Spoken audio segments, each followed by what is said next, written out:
আসসালামু আলাইকুম রহমতুল্লাহ।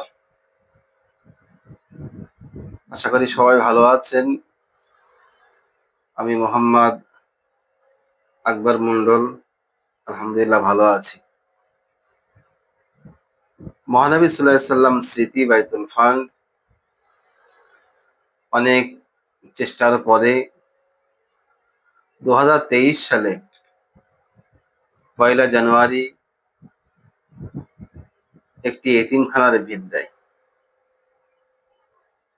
আলহামদুলিল্লাহ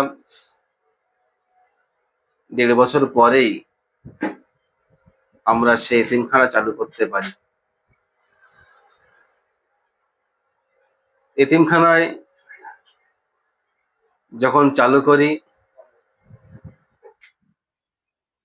তখন আমরা বিজ্ঞপ্তি দেই যে আমাদের এখানে যাদের আব্বা নেই অথবা মা নেই, এই বাচ্চাদের ভর্তি হবে, এই ছেলেদের ভর্তি হবে।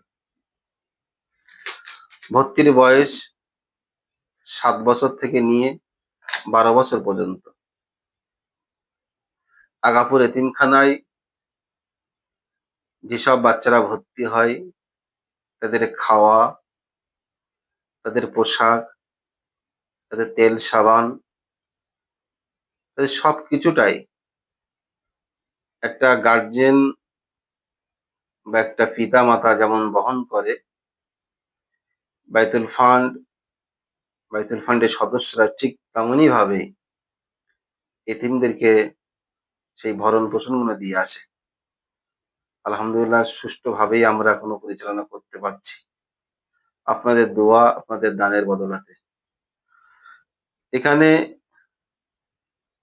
ছাত্রদের হেফজ, মাওলানা এবং জেনারেল 3টি বিষয়ের উপরে পারদর্শী করার জন্য আমরা যথেষ্ট মাস্টার রেখেছি। তারা খুব সুন্দরভাবে পড়াশোনা করছে। মাস্টাররাও সুন্দরভাবে চেষ্টা করছে, ছাত্ররাও চেষ্টা করছে। পড়াশোনা আলহামদুলিল্লাহ ভালোভাবেই চলছে। আমাদের এখানে ভর্তি হতে গেলে ভর্তি ফি লাগে না। বাচ্চা যেদিন থেকে ভর্তি হবে তারপর থেকে তাদের যা প্রয়োজন হবে আমরা তাদেরকে সবকিছুই দিয়ে তাকে রেখে তারা পড়াশোনা করানো হবে ইনশাল্লাহ। যদি কেউ বাচ্চা ভর্তি করতে চান 2026 সালের সেশনে, তাহলে এখন থেকেই যোগাযোগ করুন। বাইতুল ফান্ডের অফিস ফোন নাম্বার 9734857593। আমার ব্যক্তিগত ফোন নাম্বার 9153302050। আমার পাশে বসে আছেন আমাদের সম্পাদক সাহেব, যদি তার সঙ্গে যোগাযোগ করতে চান 9647, ভুলে যাচ্ছে 9609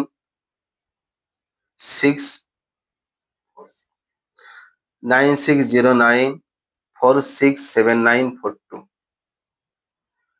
যদি সম্পাদক সঙ্গে যোগাযোগ করতে চান, আবার নাম্বারটা বলছি 9609467942। আর মাথায় রাখবেন যে বাচ্চারা এখন ভর্তি হতে আসবে তাদের কে মারা গিয়েছে, আব্বা না মা, তার ডেথ সার্টিফিকেট আমাদেরকে দিতে হবে বা শো করতে হবে। ডেথ সার্টিফিকেট বিহীন আমরা কোনো বাচ্চাকে ভর্তি দেই না। এখানে একমাত্র এতিমদেরই জন্য, এদের আব্বা নেই অথবা মা নেই।